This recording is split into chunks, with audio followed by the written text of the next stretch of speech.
All right. Here we are. Here comes Josh. What's up, Jared?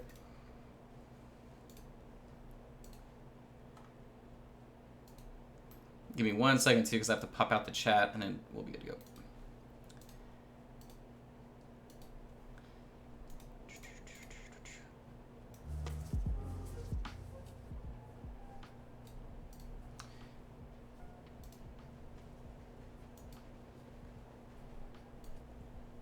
Cool.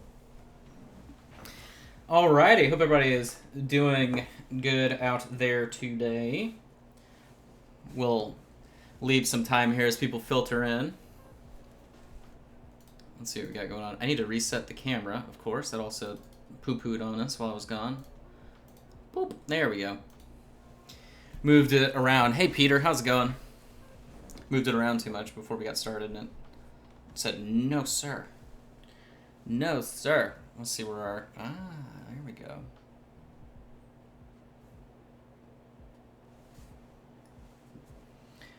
All right, so we put all these colors back here, just in case we need to use all of them today. I don't think we will. Well, actually, we probably will for the pack on the camel, most likely.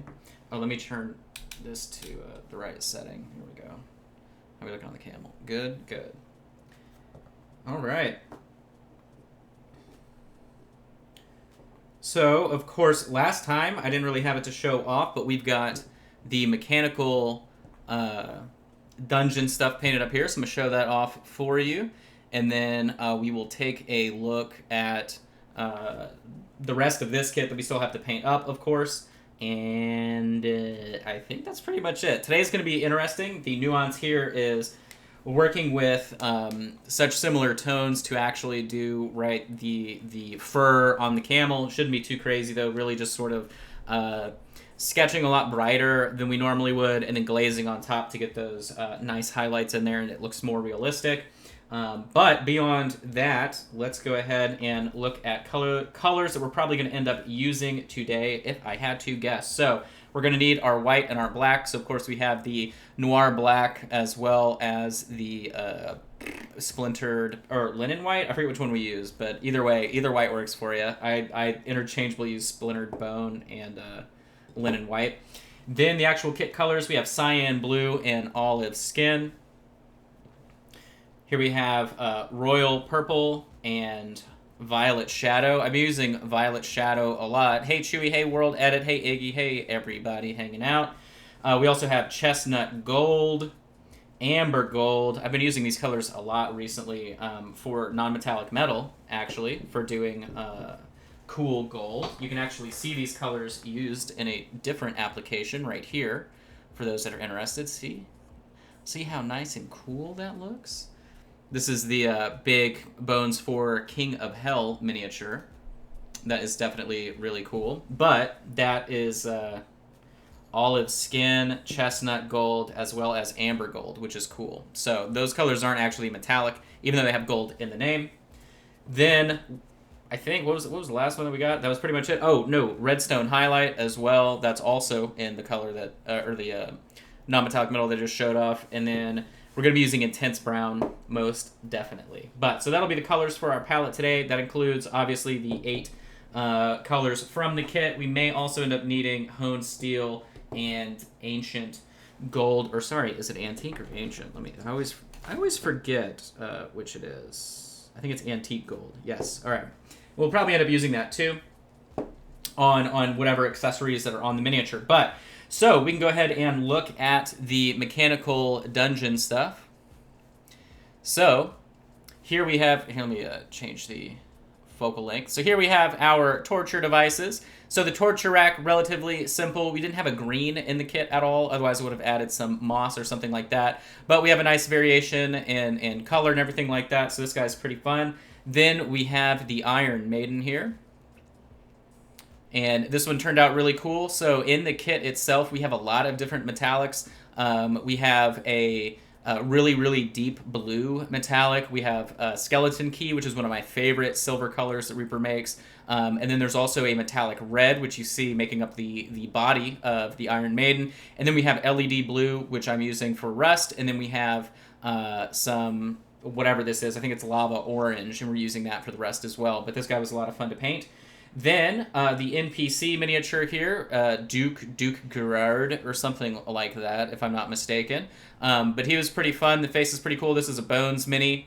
But beyond that, just a big dude in armor. But what's fun about this is that because we have such similar metallic paint colors, we're actually able to wash and glaze using a metallic color, which we've never done before. A lot of people also think you can't necessarily thin down metallic paints and layer with them, and that is true depending on your application. If you're doing it with metals, you can actually do it even easier. So on here, these are two metallic colors, no real shading beyond that, and you're able to do some really cool true metallic metal technique. Then playing around with the metals in the kit as well, you can see our big old Red Bull here. So this guy is really awesome. It is a mix of that red metallic color, washing the deep blue metallic, and then highlighting it up using an additional gold that's included in the kit. And mixing it with the red. So it actually has that cool kind of golden hue on top of it. And then throughout the spine and the other details, adding the rust onto the big boy here. So that's definitely a really fun paint job, and it's really satisfying as well. Just a really easy miniature to paint. And then the hero here, I believe, is a dungeon dweller. I can't remember exactly, but she's a lot of fun, really classic. Heroic sculpt, relatively simple to do. Just your classic, dungeon bad guy smasher. But either way, that will be our mechanical dungeon kit that will be coming out in the future. We'll move these out of the way back to safety here. Put them on the front side of my desk. Speaking of the Miniature Monday stuff as well, I know a lot of you have seen so far, but there's only a day left. I'm auctioning off a ton of the box art miniatures and the other miniatures we painted from Miniature Monday in a huge lot. I think it's like 30 something miniatures, if I'm not mistaken, including private lessons, custom sculpted stuff, all that. So if you haven't had a chance to check that out, definitely look at my page on Facebook. I've got the link to the eBay auction and a gallery explaining all the miniatures that are there. Now then, the miniatures from this kit, of course, we painted up this guy right here the last time we had Miniature Monday. Last week I was sick, so we didn't have an episode then. But so this guy from the episode is also part of that little auction. So we painted him before. Today, of course, we're working on our camel. So we're going to be altering this paint job just a little bit. I want to make it brighter. But beyond that, this is what we're going to be aiming for today. Then the next time we'll be getting together, we're going to be working on the big old monster boy here and a bunch of nasty, dirty old metals and his huge door shield. And then finally, the hero that we have remaining here is this awesome sort of Arabian Nights-styled trader, vendor, Sinbad-esque looking guy. And he was a lot of fun to paint. I think we're going to have a really killer time working on him. So definitely looking forward to finishing out this kit. The next kit should start without delays on the 20th of next month. And then the ReaperCon kit will start right before ReaperCon on the 24th. So that following Miniature Monday probably is going to be a part of ReaperCon. We don't know yet, but it'll be happening. I don't think they're going to delay it. So either way, definitely expect to still see that happen. And that is pretty much it. Over the weekend on Patreon, I don't know, I know a lot of people saw it. It was actually super, super watched, but we worked on this miniature here, sculpted by Paul Miller. It is the Crypt Guardian skeleton. So this is a metal Reaper miniature here. But this was a part of a free Patreon video where we were just doing a crazy skeletal boy here. Make sure to always check out patreon.com/minipaintingstudio. I would join on the 1st, so you don't get charged twice if you're interested in joining. But we worked on this guy last time as well and had a lot of fun. So we can go ahead and get started on our camel. The first thing that we're going to do is grab some of the redstone highlight color as we prepare the base tones for all of the camel skin.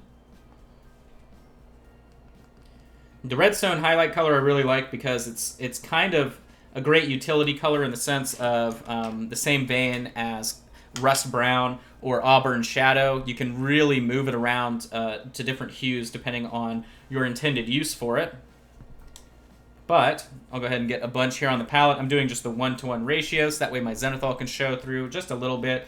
Otherwise, if you aren't zenithaling at home, no biggie. Just give it a nice solid base color. And that's what I'm going to do right now. Is just go ahead and base coat the camel. Surprise, surprise. But thanks for hanging out with us today. I'm sure you guys saw as well, I announced the... because ReaperCon Online kind of gives you a little bit more flexibility in what you can teach, I decided to change up my idea from the wet palette class because it absolutely can't be done virtually based upon what I was going to do at ReaperCon this year.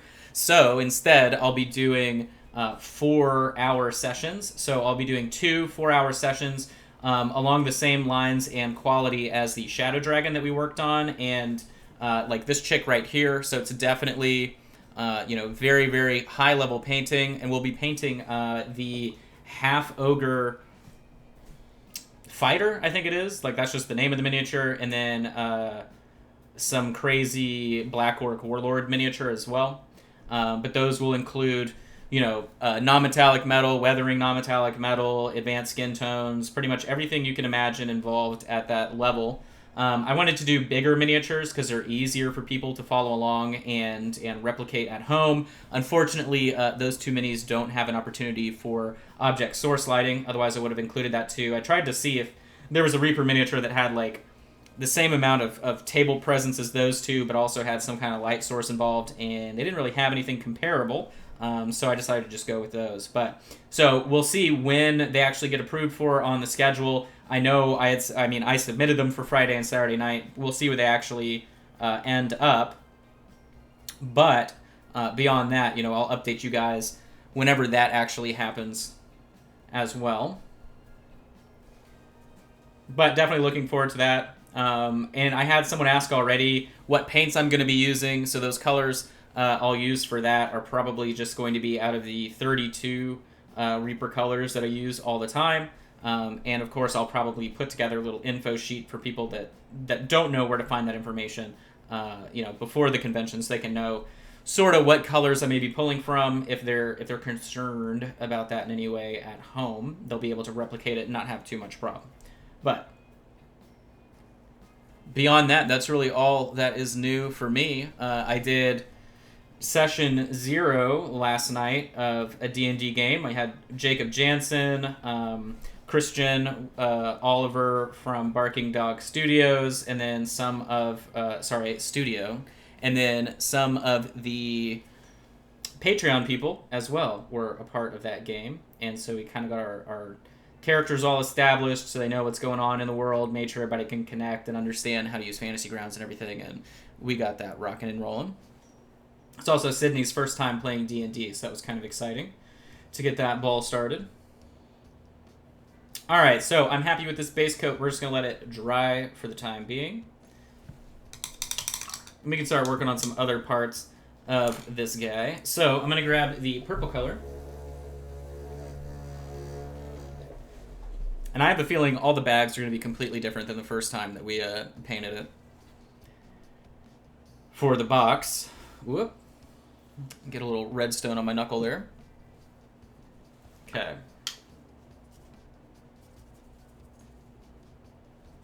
So let's see what we want to do. Last time, why do I keep touching this guy and he's not dry? It's fine. It's fine.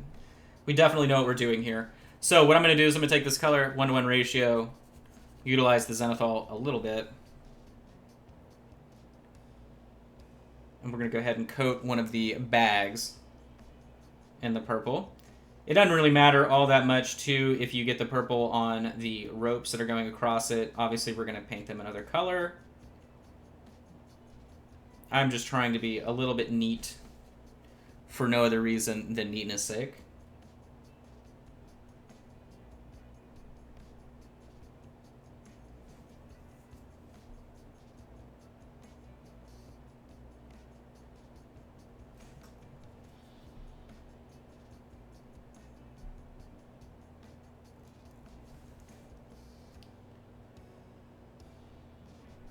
Easy enough. So now what I'm going to do is I'm going to take this color and actually mix it with our redstone highlights. So now we kind of have this off purpley brown. I'm going to use this to base coat the back package. Actually, I need way more coverage there. I don't want to do it super thin. There we go.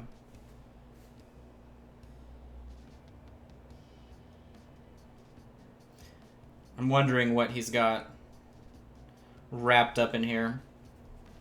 But based on the clothing and weaponry of the hero in this kit, I'm assuming it's just a bunch of adventuring gear and Lysol wipes, I'm sure.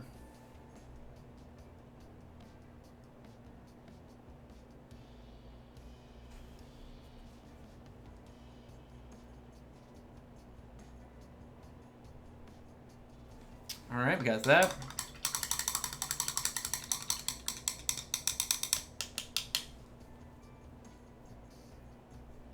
Let's see. The Discord notification. I don't know. I mean, I know I don't post in there, so unless somebody... Oh, we have a bot that does it now. Ah, okay. Snazzy. All right, so I'm going to do... Go ahead. Always work. I mean, it has had some issues.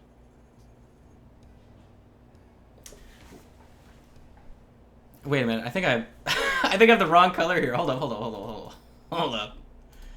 I think I have the wrong purple. That can't be right though. Hold on. I'm double checking. Did I grab the wrong purple? No. Okay, royal purple. And then sorceress mist. Okay, cool. I was confused for a second. I knew I was missing something. Here it is. This is the other color included. A nice light purple. I don't think we're going to use them today though. All right.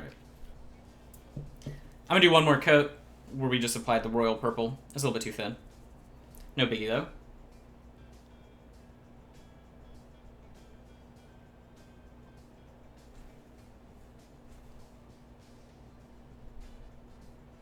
Alright, so now I'm going to grab, let's see.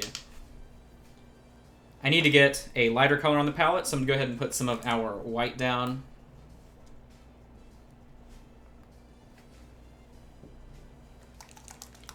And then I'm going to grab the olive skin. You could use really either of the amber gold or the chestnut gold for this as well.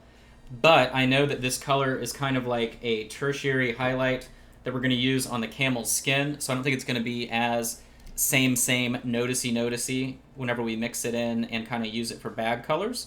So what I'm going to do is I'm going to mix it 50-50. With my white here. I'm going to use this as the base coat color for the bags of grain and or flour right here. Whatever he's got going on. Maybe it's rice. Maybe it's goblin toenails. Who knows? Gross. I mean, unless Bug Lips was watching, then no, sorry. Then no, yeah, it's totally normal. You put them in an Instant Pot, and then they pretty much grow to the size of wet Cheetos. So there you go. Oh, God. It made my stomach roll. Made my stomach growl. I'm hungry. All right.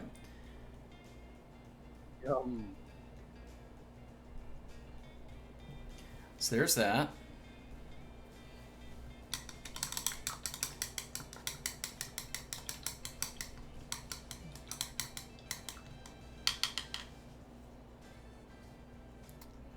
Let me see. You looked away for a second, and the packs are half painted. I mean, it does go quick. All right, so now what I'm going to do is I'm going to grab our intense brown. I'm going to mix a lighter color with that. We're going to use intense brown pretty much for the wood and ropes only as a pure color. And then we're going to use intense brown to alter the other colors that we have. So I'm going to add that to that lighter color that we just mixed. I'm going to paint one of the little pouches here.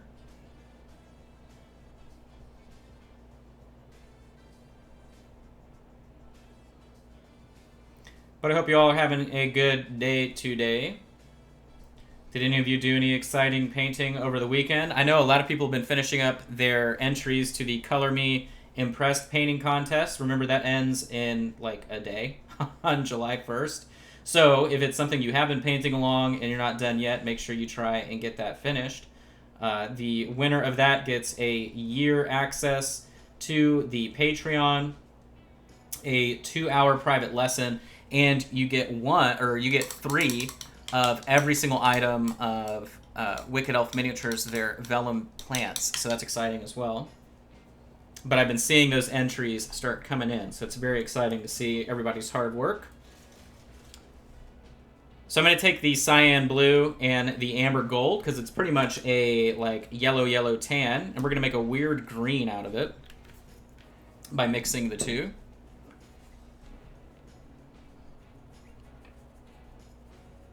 I say weird green. Oh, let me see. Hold up. Where's this kit? Violet Shadow. That's what it was. So, and then Worn Olive. Okay, there we go. Where's this color? Where's this color? You guys didn't correct me here. It's Pale Violet is the color that we have, which works the same as Royal Purple. There we go. Just a brighter purpley pink. All right. And then the Worn Olive. Let me find you real quick. Right here. There we go. This is what I wanted to mix in with the blue. All of my Miniature Mondays are running together. There we go. And I'm going lighter with it, so that way it's a little bit desaturated. Whenever we apply our overall wash to the pack, it'll just shade it all down nicely.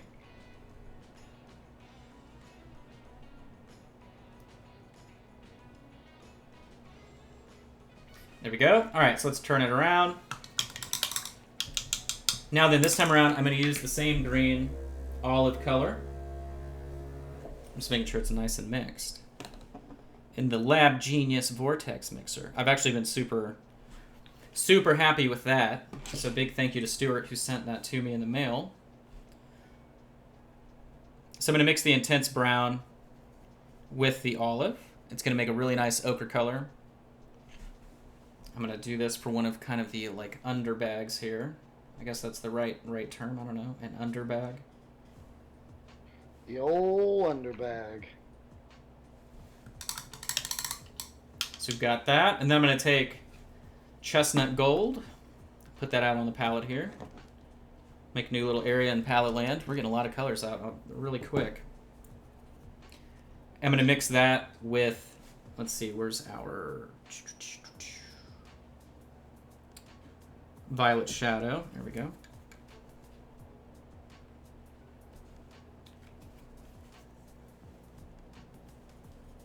I'm going to make a really kind of weird, dull, purpley brown, which that works great. 50-50 mix. Use the same color for the bag on the back here.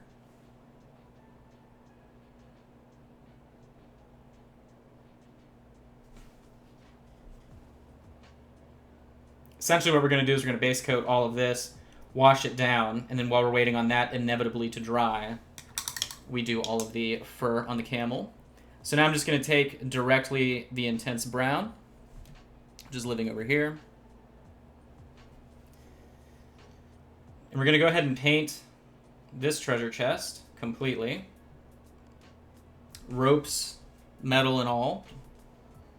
Mostly because it becomes easier to see what's happening after we wash it down. This is the same way I did it the first time around painting it.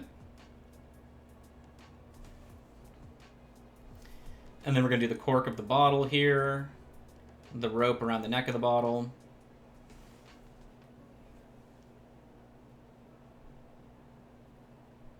The rope around the neck of the bags. Or the neck of... Do bags have necks? I don't know. Bag Anatomy 101. We're going to paint the rope on the packages on the back as well.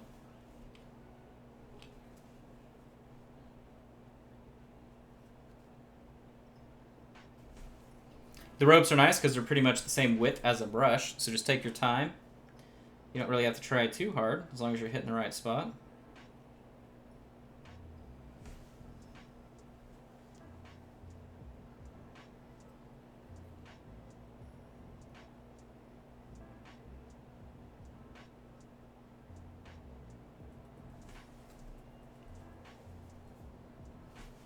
Grab the wrong color. There we go.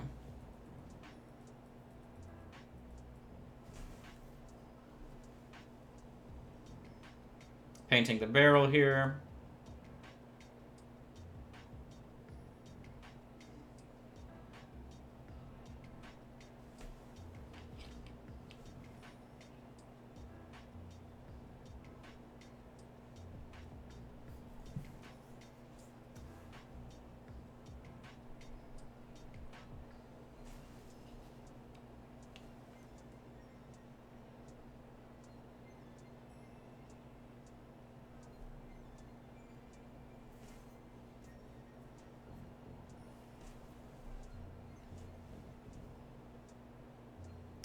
And then there are these little wooden sort of beams. There's like 3 on either side. I'm assuming this is like the frame, the wooden frame for the pack. So we're going to paint that with the intense brown. It took me a while to figure out what I was looking at whenever I was painting it the first time.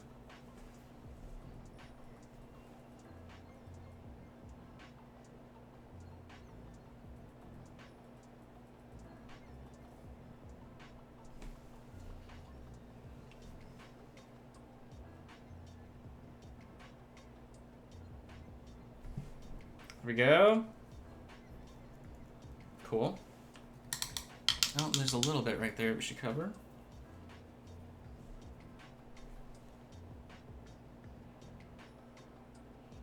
Okay. Alright, so I'm going to take the violet shadow color on its own. I'm going to do this bag right here. And then we'll do a straight up blue bag on this one.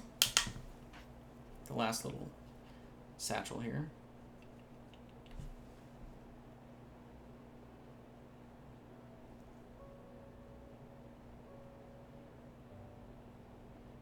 The urn slash vase slash container slash whatever. We can go ahead and do that a metallic color. I'm thinking we'll do that gold.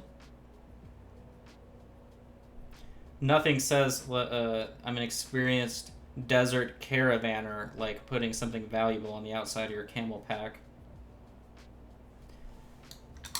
Alright.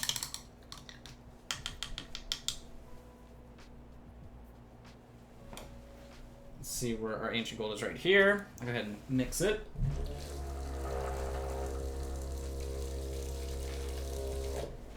That bottle's running low.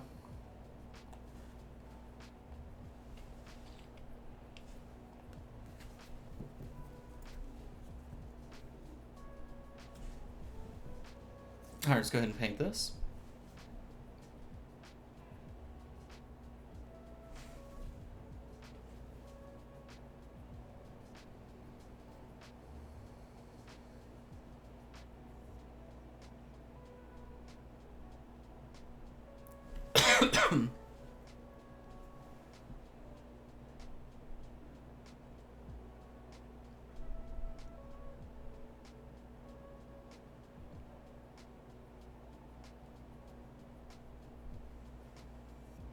My allergies aren't as bad. I just have heartburn coughs right now. Very, very typical. God, I've been there. What's funny is like there's a special level of acid reflux hell where you cough from it, and like only people that are there understand. You're like, why am I coughing? What is going on? All right, so I'm gonna let's see. Is there something? Let's use Sorceress Mist on that last little tiny bag.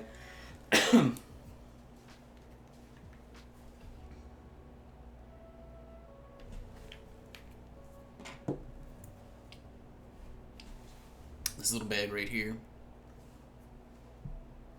Yeah, we're getting the Sahara Dist. Both North Texas and Oklahoma. Actually, Oklahoma got hit with a stronger, like, plume of it yesterday. It was crazy how dark it got around, like, 2-ish, 3-ish, 3-ish. Okay, so we've got that rocking and rolling, and then, you know what, let's just take the Sorceress Mist color. I'm going to mix it with the green to make like the most disgusting thing we possibly can. That's cool. And then we're going to use that to coat the little pack that's underneath the wood there.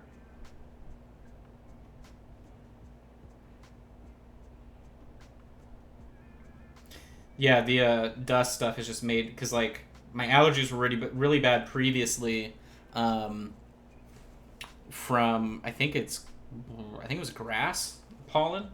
and then that always makes me super congested, and like I can't my eyes can't focus on things because I have like so much sinus pressure, and like the best way I can describe it is that my teeth itch almost like I'm aware of every single tooth because I have so much sinus pressure pushing against them, and that's what was going on Monday essentially, and or last Monday, and then this Sahara stuff, I'm just walking around wheezing. Like every breath I take is just listening to a air mattress deflate.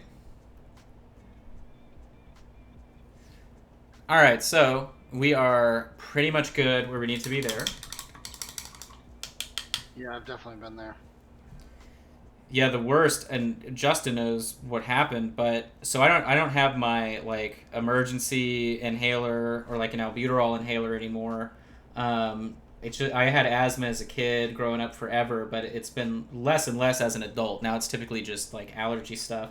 And then occasionally if I get sick with like bronchitis or something like that, they'll give me the like the rescue inhaler. But so I didn't have one. And with everything that's going on a while ago when I was still in Texas, I bought one of the over-counter emergency inhalers that you can buy, and I didn't really think too much about it. I had just assumed that it was, some kind of bronchodilator or whatever. And so what was funny was I used it like 5 hours maybe before Miniature Monday, and it started making me feel crazy. Like I had an instant panic attack, and I'm freaking out, wondering what's going on. And so I look at the packaging, and it's not at all like any kind of actual, asthma medication. It was an epinephrine inhaler, and it says it's for allergies and asthma. It's literally an adrenaline inhaler, and it's like, oh, warning, by the way, this could like make you really anxious and panicky. And so yeah, I threw it away immediately, and then I was sick, having panic attacks for like pretty much whenever I hit up Justin, which was like an hour before. I think I hit him up at like 1 o'clock or something. But that was a nightmare, and I didn't really. Go ahead. No, I was gonna say like that's almost 100% the way my asthma is too. It's not really that much of a problem as an adult. Yeah. The basically at one point all I had was I used something called Primatene, it's called, and I think it basically functioned the same way where you can't get a good inhaler over the counter, at least one that's gonna make you not feel like you're dying, right? Yeah.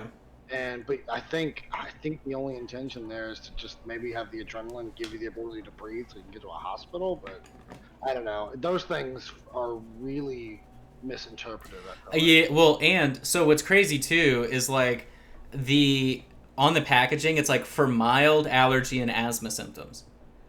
And then it's like, then you open it up, it's like, warning, this is not what you're used to. Warning, like, this is adrenaline, da da da. Like, how are you selling it, saying it's I don't know. I'll never touch one again, but yeah, I mean, I think it's funny that we just can't go get an inhaler. It's kind of like a necessary thing, but either way. So what I've done now is I've just made a nice thin wash here of our Noir Black, and then I'm going to add some of our Intense Brown mix to it just to give it a little bit more of a warmer tinge. And we're just going to wash everything on the back of the camel.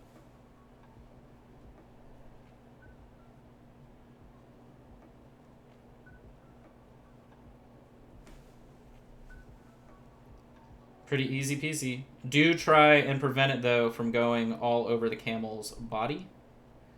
If it does happen, you're just going to have to go back with your redstone highlight. That's just the one thing we don't want. We don't want it getting all over the redstone. We want that color to remain nice and crisp.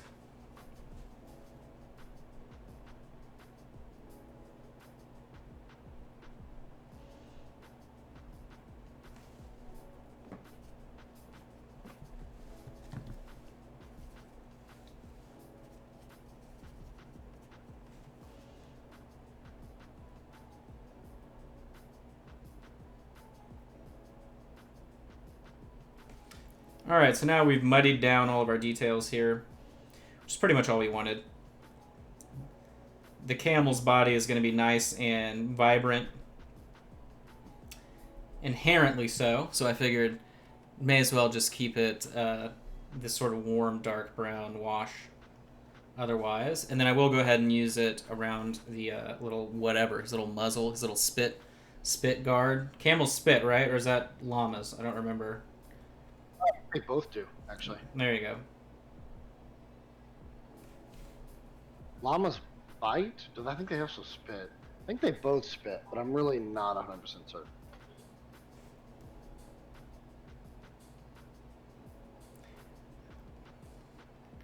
Hey, Waffle, how you doing?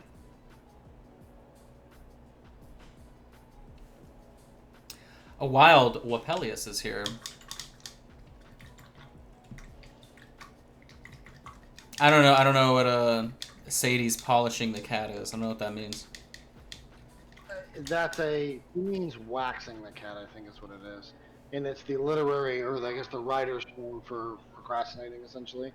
And but the problem is she says polishing the cat because she was a malapropism from the beginning for her, and then she stuck to it because she kind of owned it. The problem being the definition, at least the street definition, of polishing the cat is very X-rated. Oh, that's cool. That's cool, I guess. All right, so now that we have our redstone highlight, I'm going to get that. I'm also going... Sorry, go ahead. All right, sorry. I was going to say, when you get a chance, Urban Dictionary polishing the cat. That'll tell you everything you need to know. I can't wait. Should I do it with my mom? No. Hey, Sydney. Justin just said you needed to Google polishing the cat. Since she's in the chat now, we'll have her do it. Just don't type it in the chat though. We just need someone in this house to know what it means. All right, so I'm going to mix this with our chestnut gold, and this will get us to kind of our secondary base color.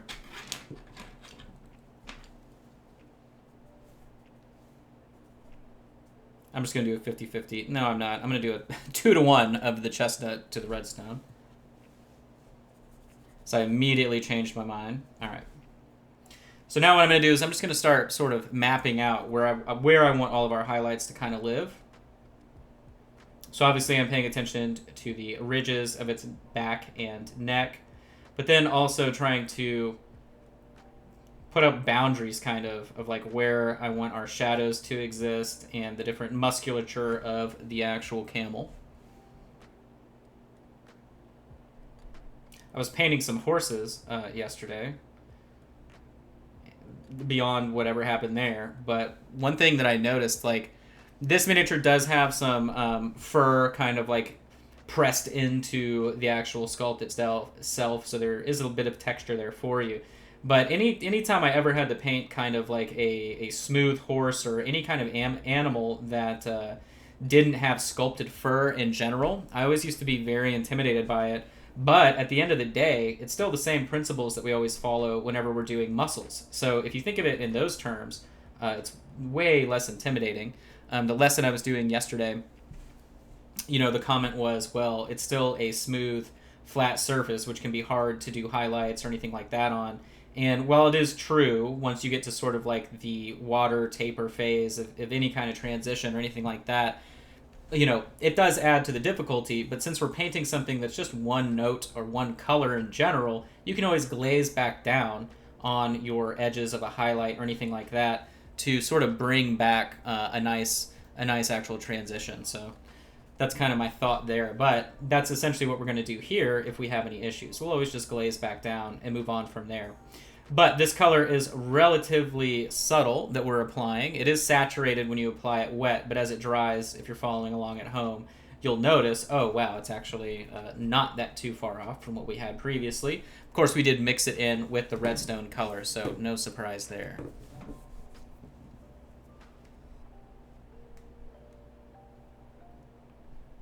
Only thing I could figure about the YouTube thing is that we both have reference photos. Oh, that's interesting. So, yeah, what happened was YouTube took down my live stream at the end of my lesson, deleted it, put a strike on my account, and said that I broke a community standard for appropriateness or something. And all we were doing, and it was an unlisted private stream, just one-on-one with me with somebody else. So no one could see it. It wasn't public. And I went back and contested it. The video's up now, so they obviously went back on their decision. They didn't send me a message saying it was restored and it was all good, but that's the outcome. But we did have a reference photo, and Jim had said that he had something happen too on his last live stream. Just out of nowhere, it got nuked. But so he's saying that he had a reference image as well. I had a reference image up as a horse. So maybe they've got something going on where reference photos or static photos somehow get put in the algorithm. I don't know.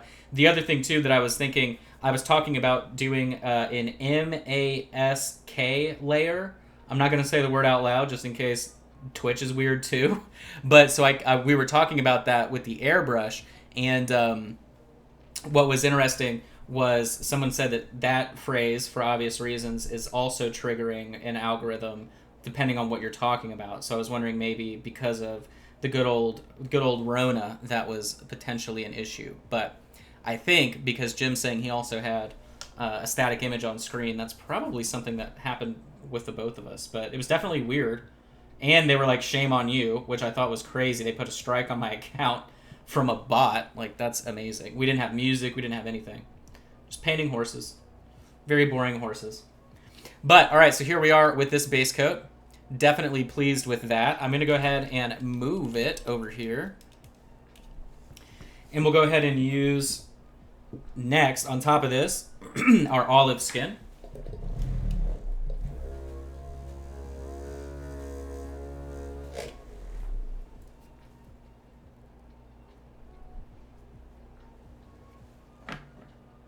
Yeah, see, that's even more impressive because his obviously was a public live session and mine was private. And they nuked mine as well. So that's like, wow, okay. Wow, wow, wee, wow.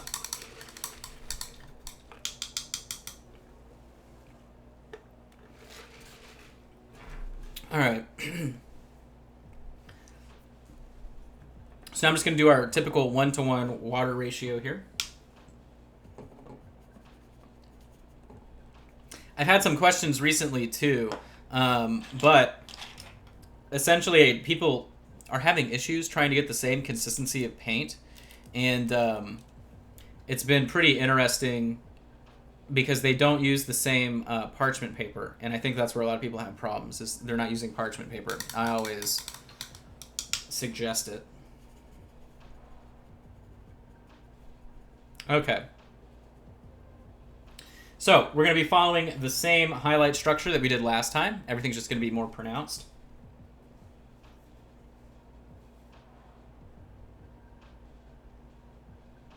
And don't be afraid on the jump with this color. It is a lot brighter. But like I said, we're going to be glazing stuff down as well. So if you're not the best at tapering, don't fret too much. But since we are in the desert sun, I'm really just sort of approaching it in terms of a drastic, harsh highlight from an arid, acrid desert of death, full and littered everywhere with old AOL trial discs and other relics of history past. Don't forget about Netscape 5.0. Holy crap, I forgot about Netscape 5.0. Those discs are also in the desert.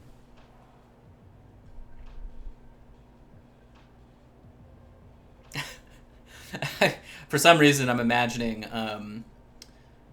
Justin saying, "Oh crap, I forget," and he just like runs out the door, just gone. He's just like running to find a Netscape disc. I haven't seen one of those since I fixed my grandfather's computer years ago. There you go. And then didn't they just ditch all that just to be a browser? I believe so, yes. Yeah. And he also had about 6 of those AOL discs. When times are harsh, you always could just create a new account.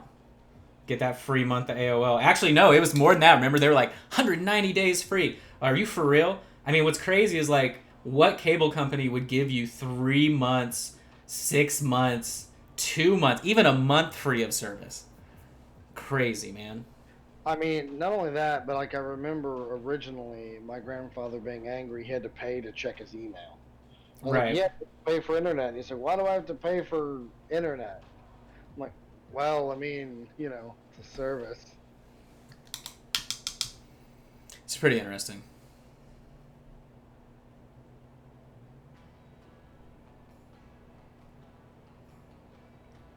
Even though Sydney and I did get lucky.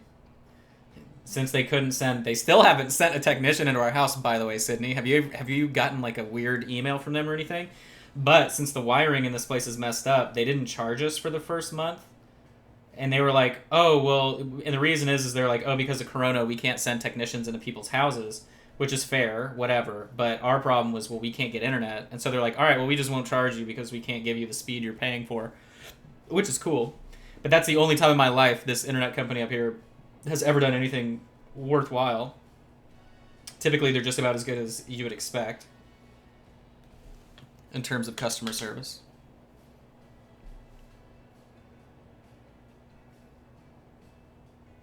All right, so now that we've got that side done, you can see the drastic difference between this side of our crusty camel and this side. Ooh-wee. So we're going to do the same thing over here.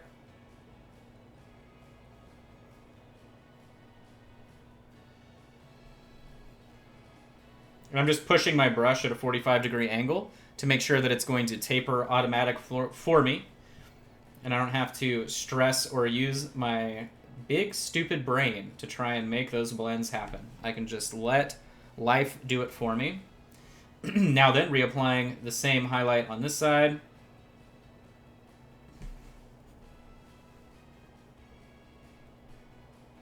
And then I'll taper it with water. Cleaning out the brush. And then just pushing into the paint at a 45-degree angle to get it to taper. And there we go. Luckily, the texture on this guy isn't really bad on the fur, so I'm not worried about like destroying my brush or anything like that.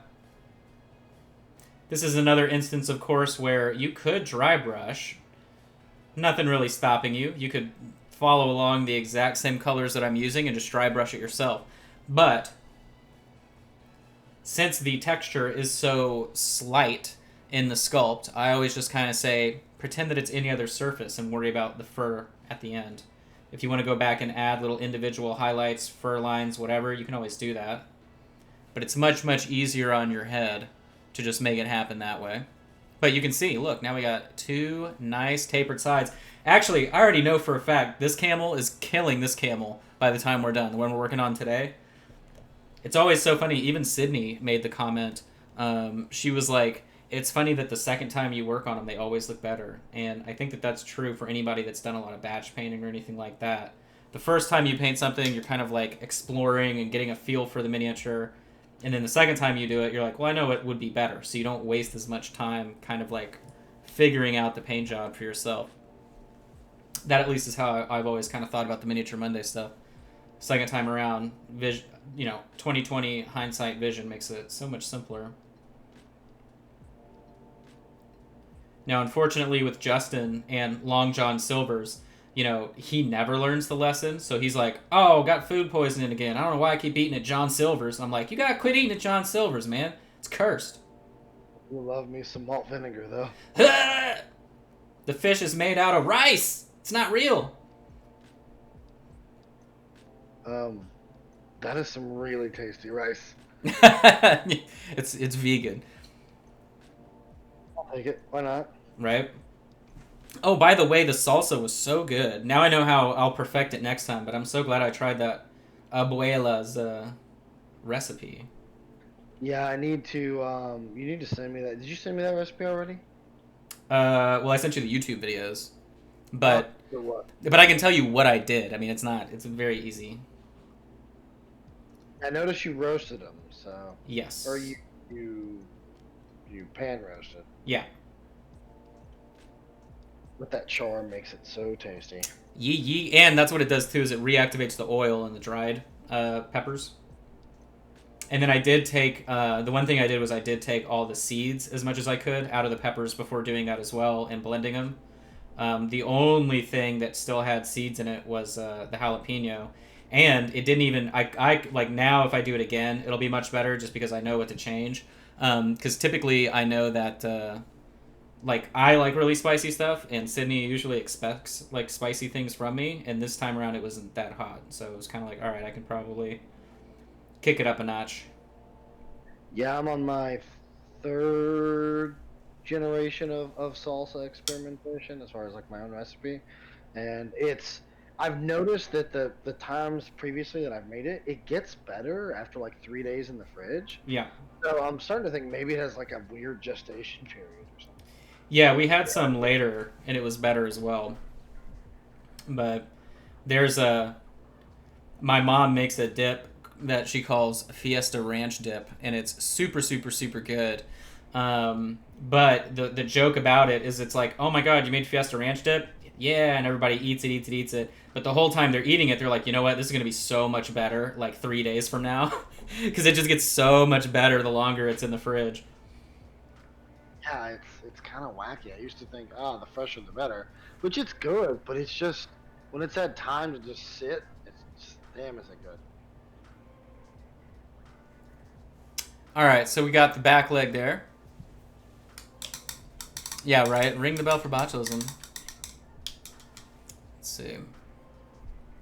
The old botulism.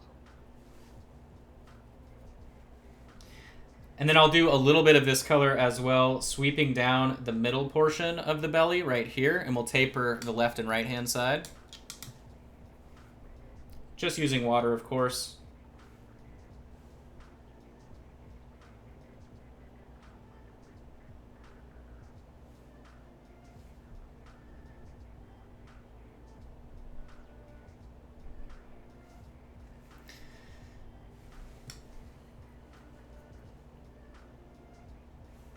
All right, cool. Over on this side. If you are painting along at home, make sure you do that noise, otherwise your paint job won't be the same. You gotta go when you flip a mini.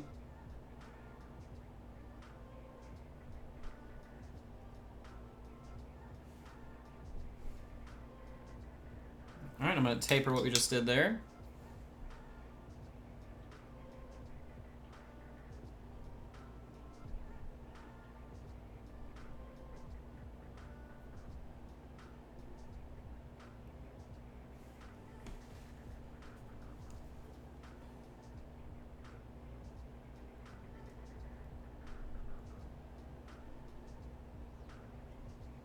There we go. And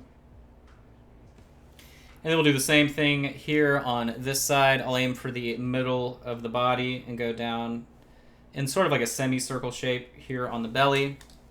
Grab water while it's still wet and taper the edges. Just like that. Easy peasy.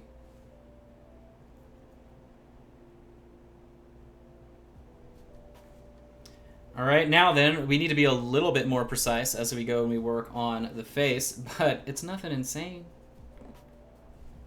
It's simple, man.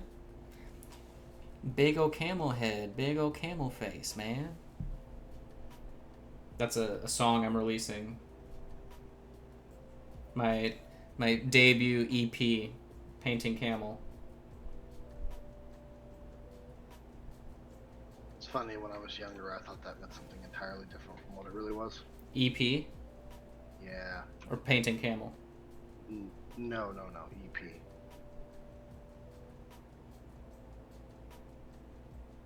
Like in regards to music, right?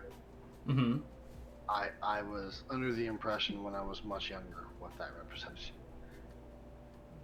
Oh, you thought it meant like a new Elvis Presley tape?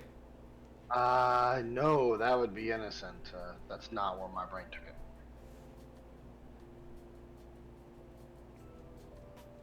Electric Funk, spelled with a P. That's it, actually. Look at that. Nailing that. Got him. Trash, I omitted the tail because I'm going to make it a little bit darker. That's all.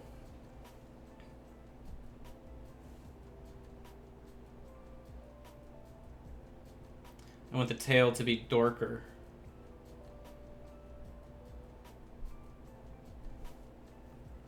Beep boop. Oh, Sydney and I have started playing Conan Exiles. Dun dun dun. Oh, which reminds me, by the way, somehow, I don't know how. First of all, I love that game. It's really good. Yep. But no, I think it was this weekend in Discord. In Discord you can, stream your screen. Mm-hmm. Well, I pull up Hulu and stream something, and then everyone in Discord watches it. So we all kind of watch the same show at the same time while we're doing whatever.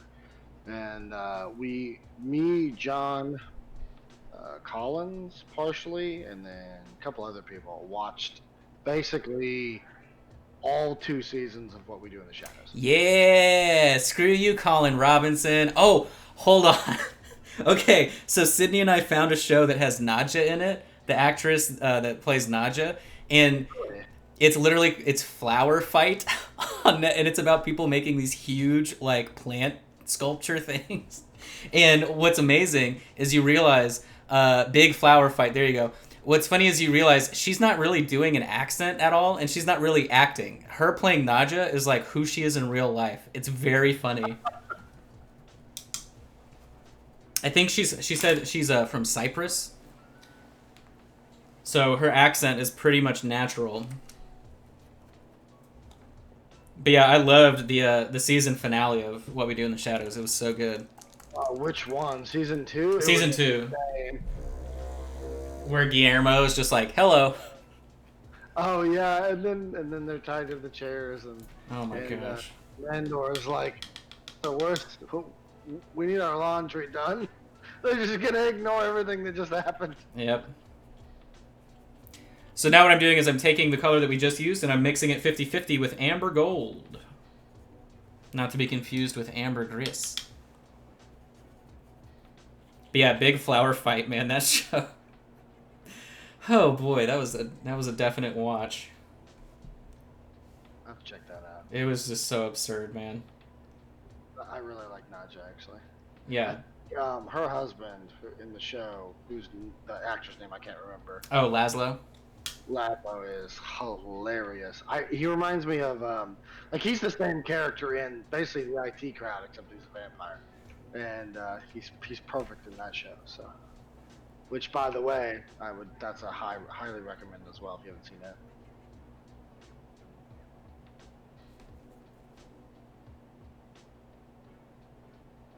Yeah, What We Do in the Shadows was such a refreshing surprise of a good show. It got so much better in season 2. Yeah. Season 1 to me felt kind of slow, and the humor was more like it felt like the first season of The Office before it kind of came into its own, and it was like, this is great.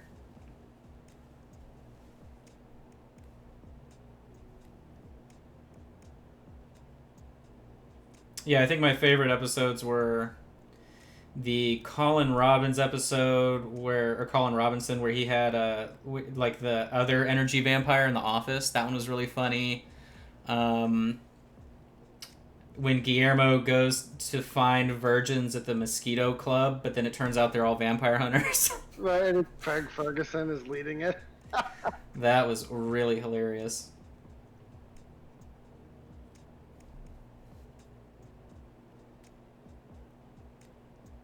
Yeah, that show was just good. It's kind of like when we were talking about Space Force, how like everything was so forced in that show to try and be funny, and then you watch What We Do in the Shadows, and it's like they're not even trying, and it's just funny. Like it's just a successfully funny show.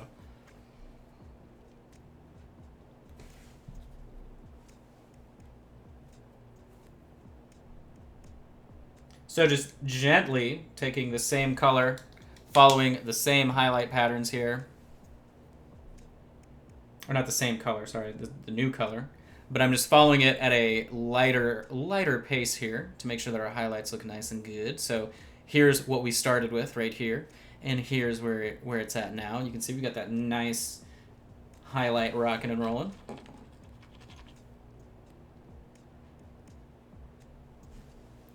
Let's see. Oh, the one with the werewolves? That was pretty funny. Oh yeah, the Mega Colin episode. That I didn't expect. That was really funny.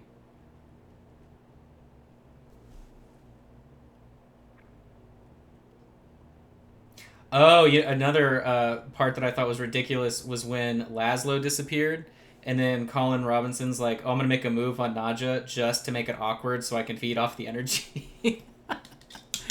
that was, All as well. I was like, wow, that was just crazy.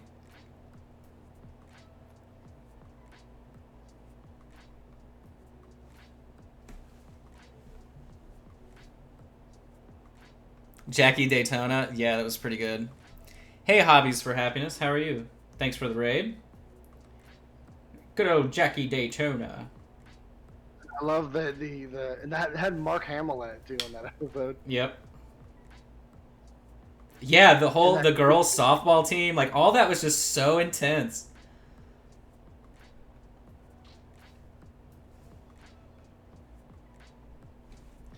All right, let's see if we got close to this side. Yeah, we sure did.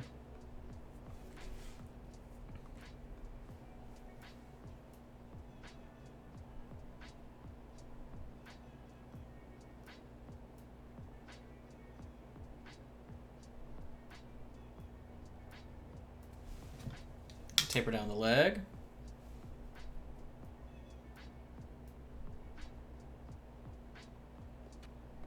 All these colors work really nicely together, or I should say they play nicely together.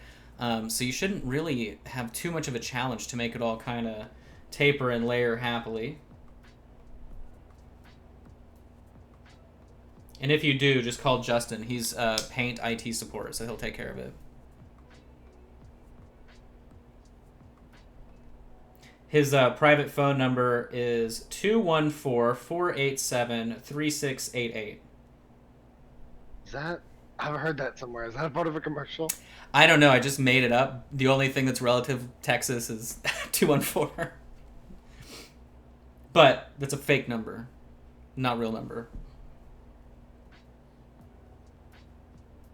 I can imagine that, like, even if my real number was given out, that I can't imagine any number of people would actually like message me or even call me. Right. If it was your cell phone, I feel like you may get some weird texts, but you're like, is this really Justin? Can I get a my 3 fans? Right? Can I get a picture of your kneecap? The whole kneecap. The whole kneecap. I want the whole kneecap. Pull it out of those jean shorts, buddy. Jeez, I haven't worn jean shorts since I was like 8. Give me them jorts with the designs on the back pocket. We need them. Averex. I'm trying to think of it. South Pole. I'm trying to think of all the brands that we're still doing like denim with crap on the back. That's so funny. 5309. There you go. That's funny. Let me see. What have I missed? Yeah, I do Laszlo impressions around the house. This is true. This is true. Alright, we'll go ahead and do this side of the rump.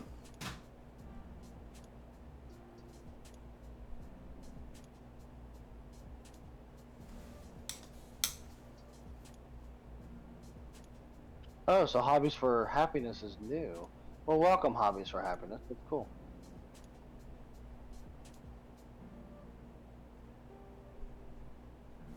Hobbies are for happiness, so that's a pretty apt name. I agree. I take that back. Hobbies are for making money. Start your commission service now. That's the true trend.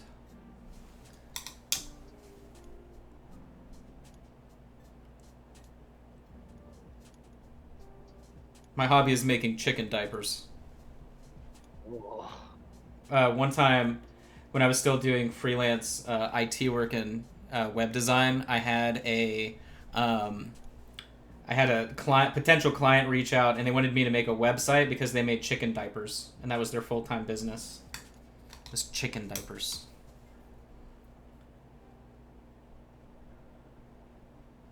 I mean, outside of the obvious, like, I really am curious what the application there is. Because people keep fancy chickens as pets the same way as people that murder other human beings and hide the bodies in the ground in their backyard also keep, huge wild boars as pets inside their house, things like that, right? So you got to put a diaper on it, otherwise it's just a wild animal. But yeah, that was the concept. Put a diaper on every chicken. Sydney, what are you doing? I see Sydney creating fake Patreon goals. You're in trouble. You were fired as Patreon manager, okay? Oh, whatever, Trasharama. You licensed out that utility patent years ago. What have I missed? What Patreon go where I have to do Laszlo painting the Reaper bat swarm? Oh, that would be funny. So I just go bat, bat. I'm now a bat. All right. God, that you know the vampire that Nadja made, that LARPer girl. Oh God, yeah. God, that her bat, by the way, when she first transformed, was like absolutely terrifying. I liked how they were like, "Oh, what's going on?" That's so Can't funny. we just put this motorcycle helmet on? Like I saw it in Blade. Oh, awesome! Yeah. And then they're talking as the sunrise is coming up, and they start getting cooked inside the helmets. What's funny too is I forgot what happened to her, and I was like, "What happened to her?" Like episodes later, and I'm like, "Oh yeah, isn't she dead?" Or like, they just inadvertently continue to kill off so many characters. Oh yeah. The brain scramblies. The storyline that I didn't quite follow all the way or didn't necessarily love all that much was Nick Kroll's reappearance when he was like living with them in the house or whatever. I thought that was like very obvious what was going on. But then again, the vampires are morons, so I mean it would make sense that they wouldn't know what's happening. And there's this one. He's what was his name? He was the like Manhattan vampire that he had the nightclub that exploded. And he wants the hat that has the witches you know what that puckers. Oh yeah.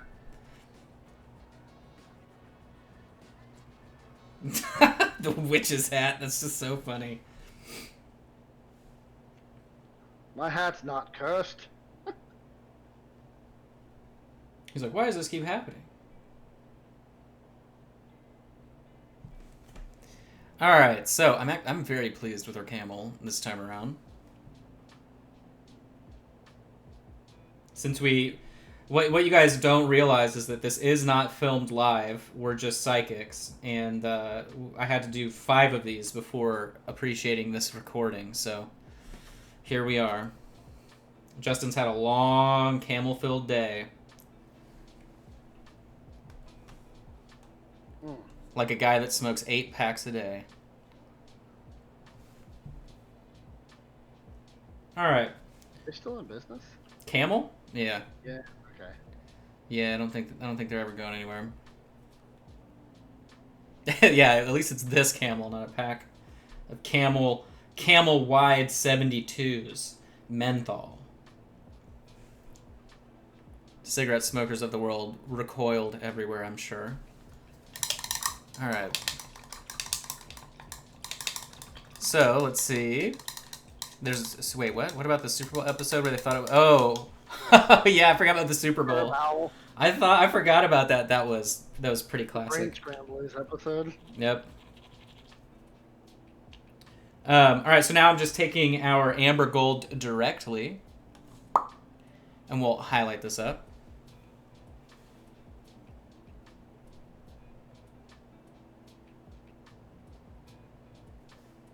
Yoink, yoink. There we go. I'm just going to add a little bit brighter color to the faceoid area, the facial area.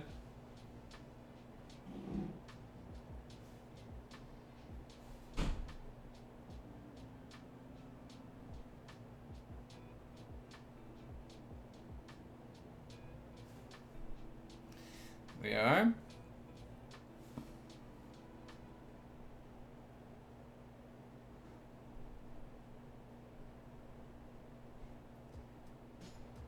We'll do the top of the dome here. Taper it into the other part of the forehead. It's interesting how yellow this color reads until it dries, and then you realize it mellows out. Really, all the colors we've been using today are like that, which is intriguing.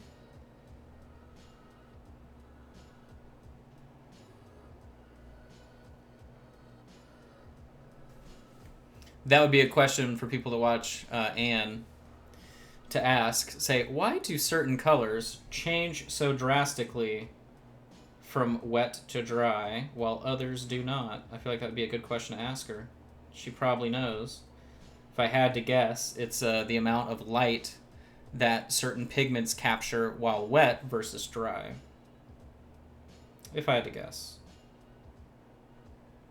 But I've always wondered. I think it's just magic. Oh, you think it's magic? Okay, well, I'll put it this way: Justin, still wants to put a tooth under his pillow to make cash, and also don't tell him about the Easter Bunny. I wouldn't look under my pillow either.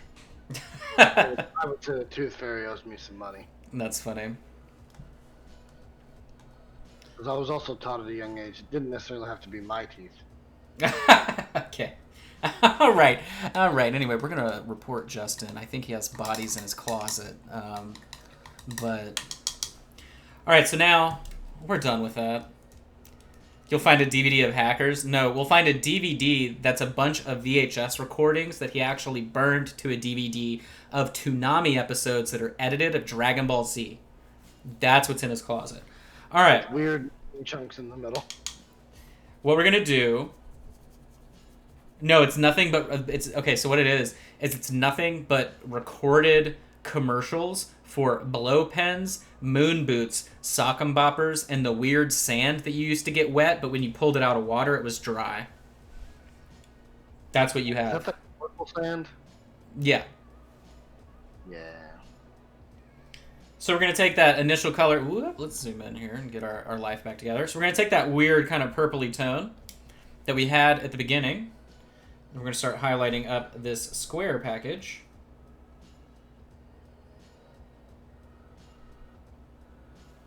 Whatever our desert caravan has packed away here. Start working on making it look halfway decent. But only halfway. It's your job to take it all the way decent.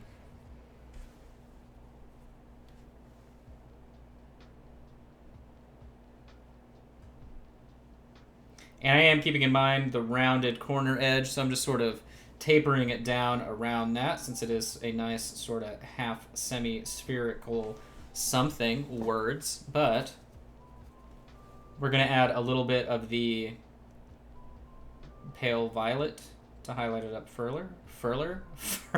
Guys, I'm having a problem. I can't say words. What's happening? Years of paint water has finally taken its toll.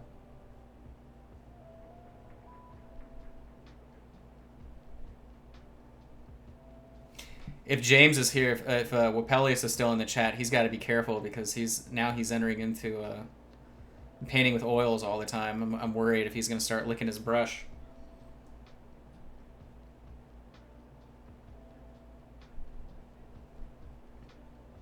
All right, so I'm going to mix some of the chestnut gold into this color for the highlight. All right.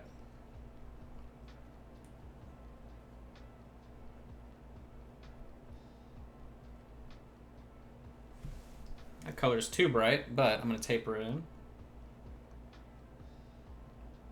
Typically, I've learned if the color I just applied is whoopsie-daisy, way too crazy, just taper it and it'll work out okay.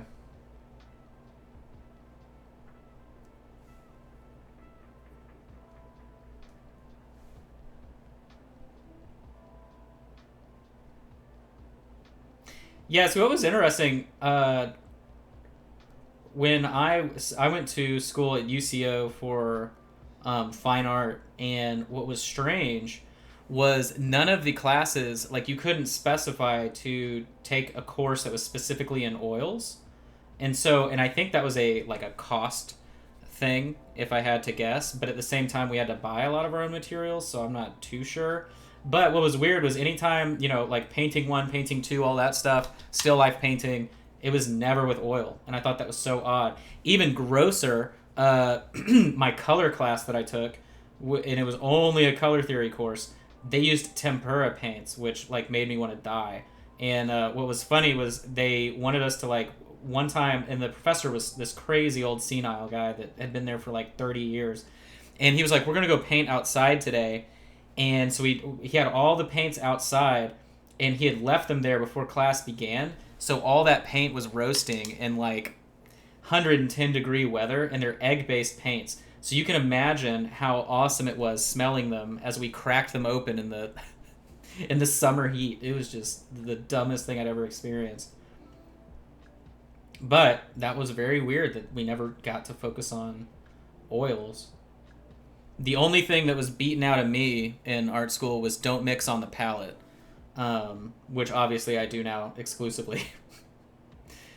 But that's mostly to stop, like, you want to have opaque pre-mixed colors in acrylic painting to help it not look cheap or, like, crafty, so to speak. So that was what they were trying to teach everybody. With miniatures, a whole different ballgame. All right, so I feel like that's highlighted up pretty well. I'm going to do these little tucked creases.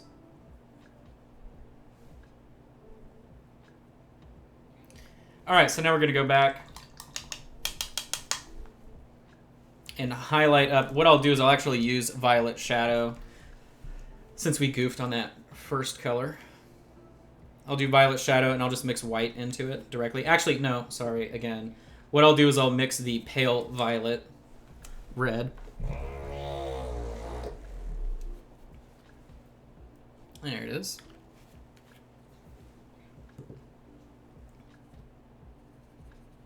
There's a nice purple. And we'll just highlight up the purple bag here.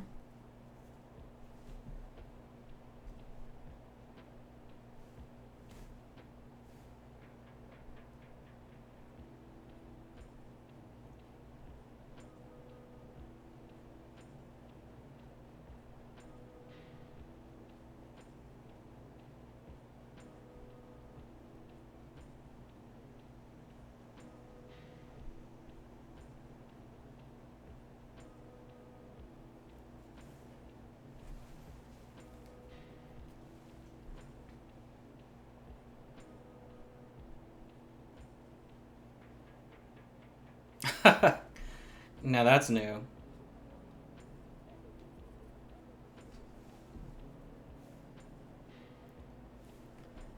And I just added a little bit more of the pale violet.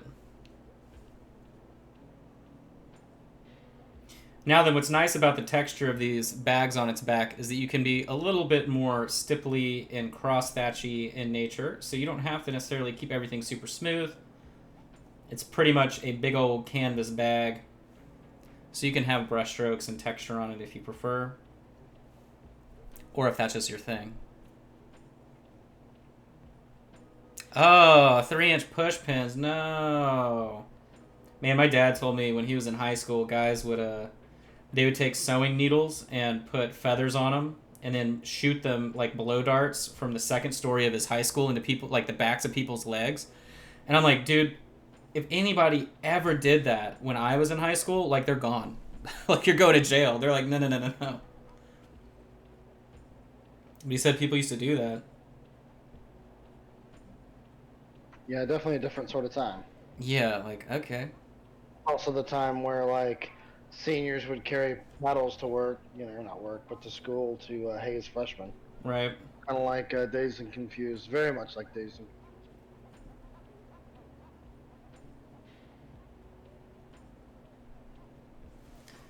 All right. Got our nice little highlight there. Back it out. Check our pack. How we're looking so far. Cool. All right, now I'm going to take our white and mix that in to the amber gold to highlight up the little grain sacks. Oh. That's a 911 emergency. That's no good. I've lost my cap tapping privileges. Where is this? I'm going to empty it out. Hold on. That's the first time in my painting career ever, like 20 plus years, I've ever tapped a color into the white cap. That is a semi-nightmare. There we go. It's cleared out. I'll let that dry. That was exciting. I've never done that before in my life. Let's go to a new area on the palette.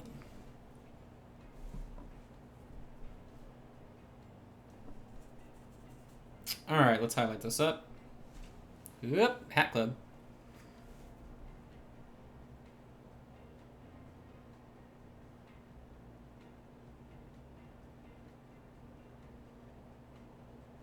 Again, you can be as texturous as you would like when highlighting up these bags.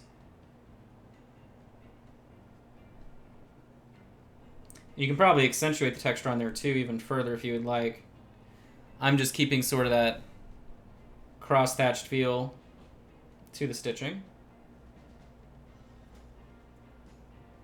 I always like to do pretty much an outline of the object and then just cross-thatch in between areas where the highlight exists more, and then leaving more shadow like that wherever it exists. Relatively simple but effective technique.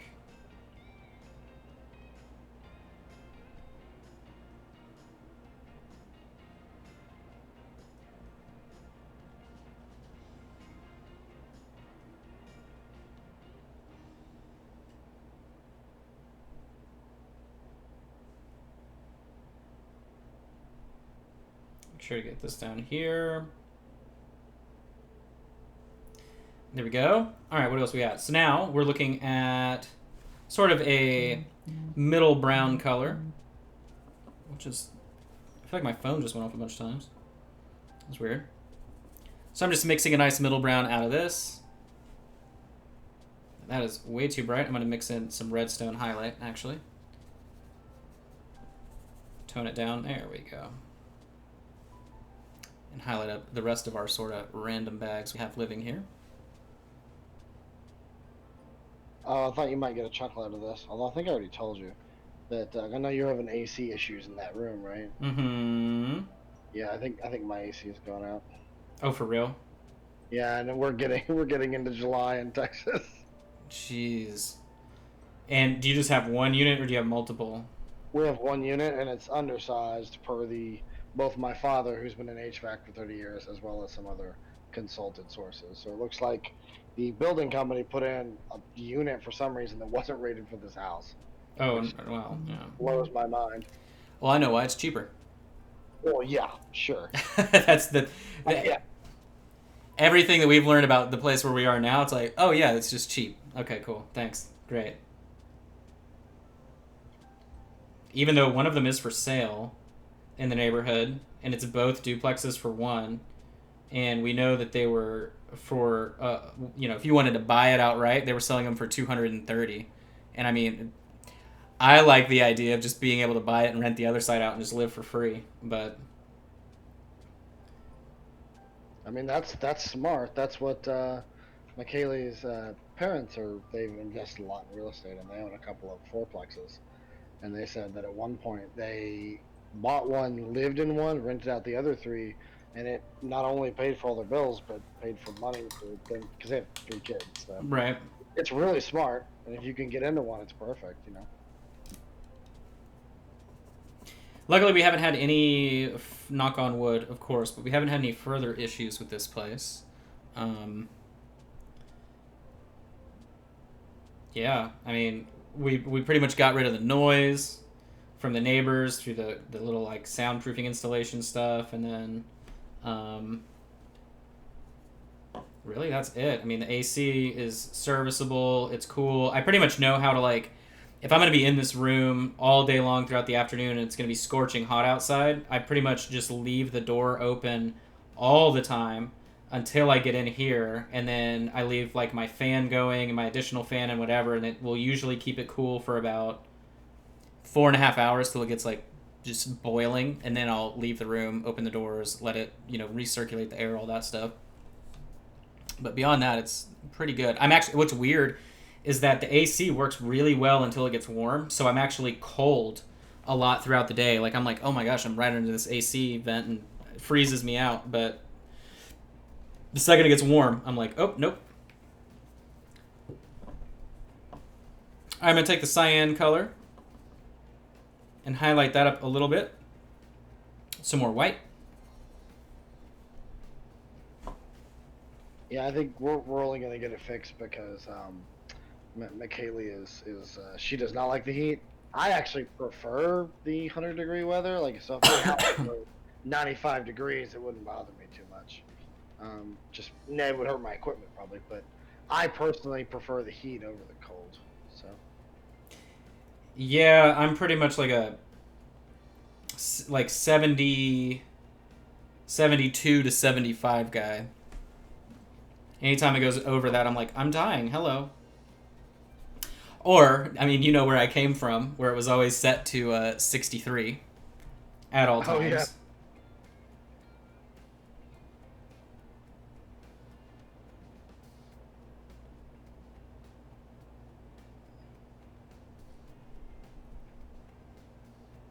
Yeah, what's funny is like having my body get trained to like normal temperatures again, since it had gotten so used to freezing temperatures all the time. But we're pretty much past that stage now. Outside of that, everything's working out. Everything's on the up and up. Yeah. Good. I'm glad to hear that.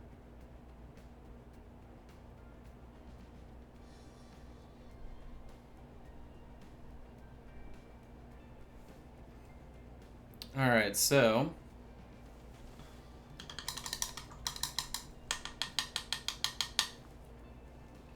let's see. I'm gonna grab our intense brown here, and we'll highlight up all the bags and all that good stuff. And we are coasting into home plate here. Yoink. There we go.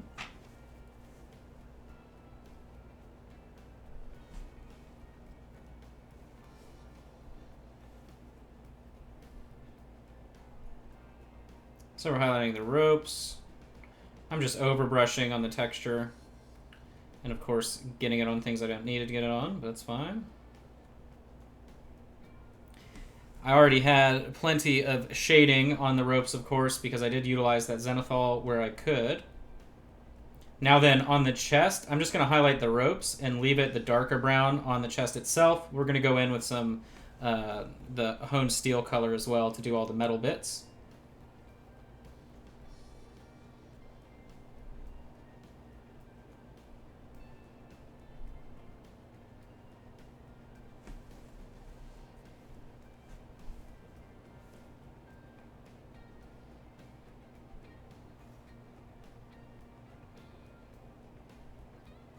Yeah, Sibstorm, you should tell Sadie.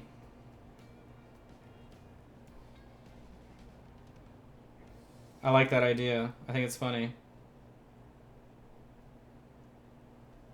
All the browns could have an emotion. There's happy brown, sad brown, intense brown, mellow brown.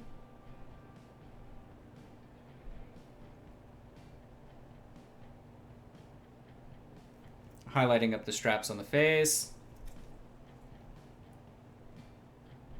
I'm definitely so much more pleased with the skin on this go-round than on my first paint job with this guy. Just so much richer. So much richer. All right, we're going to grab our honed steel and do our little metally bits. So we'll do the ring on the barrel.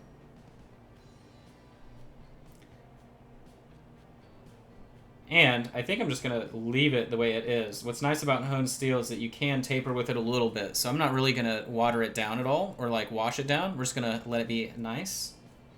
Nice and happy. We'll do the same thing here on this chest. Little metal bits on it. And the lock. And I am pretty much pleased. So I want to compare the two here. Boink. Boink.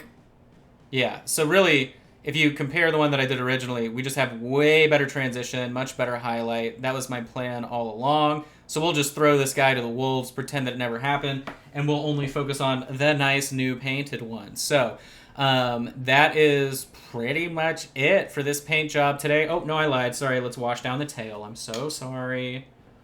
I'm sorry. I'm going to take Violet Shadow mixed in with some brown here. We're going to make a little wash out of it. There it is on the palette. Where are we at? Right here.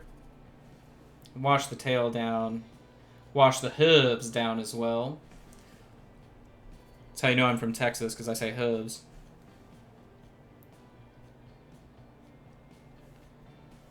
Or the fact that every soda's a Coke. It's also a very Texas thing.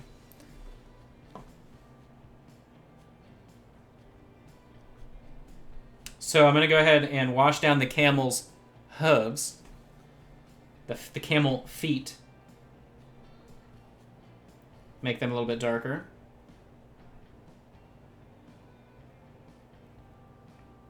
And there we are. Okay. I'm very pleased. Thought you were from Oklahoma. I'm not from Oklahoma. I'm from Texas. I was born in Plano. All right, so shows what the experts in the chat know. Saying I'm from Oklahoma. I lived there. All right, that is it on this guy. Next time, we will be painting up the big old, heavily armored, big old ogre boy here. This guy's really fun with the big shield. And then the following week, of course, we'll be painting up the hero. And I just love this hero miniature, too. I always keep saying that, but, I mean, just look how much fun it is. Really awesome texture on the sort of, like, magenta pink stuff. The skin, I really, really also like sort of the reflectiveness on the pants and the little vest that he's wearing. Definitely pumped about that. So, and then again, I guess if we have people watching that didn't see at the beginning, I've also got the mechanical dungeon kit stuff, so we can check that out here. Let's see, so we have our dungeon dressing stuff here as well. So we have the Iron Maiden in the torture rack, the stretcher, I guess, the stretching rack, I suppose. On the bases, no, that's, so what it is it's textured like I would normally do, so there's like sand and baking soda, but what this is a pigment powder that makes it just look matte and dusty. So then the NPC that we've got going on here is this big old Duke boy here, and we have the multiple metallics that are in the kit, making that nice transition on shadow. The hero of the kit as well, we have her here. Really awesome. Then, the red bull, the Gorgon, the big old mechanical bull. This one's a lot of fun to paint. I definitely like the way it turned out as well.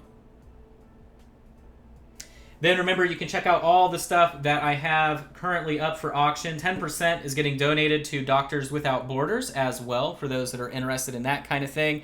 But we are, I'm getting rid of a bunch of miniatures that were for private lessons, a bunch of Patreon miniatures, as well as some of the miniatures for the box art for Miniature Monday, as well as what we painted on stream. For those that are interested, you can see that eBay auction on the Miniature Mini Painting Studio page, my actual page on Facebook.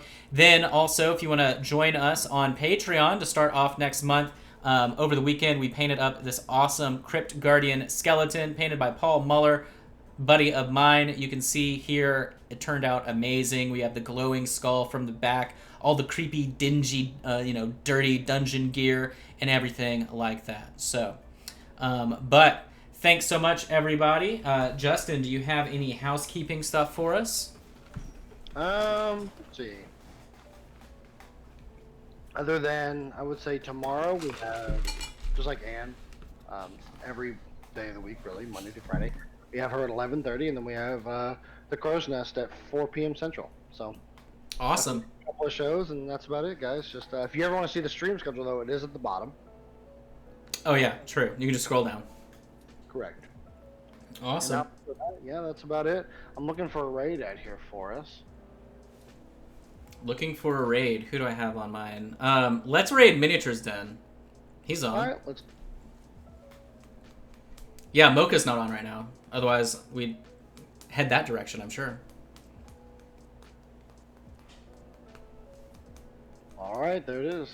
Everyone Awesome. say hi to Luca. He's great at what he does. Awesome. All right, guys. Thanks so much for hanging out, and I'm excited to do our big ogre bodyguard guy next Monday. So, we'll see you there. Thanks, guys. Keep being awesome. Doing the wave. I'll just keep waving. There we go.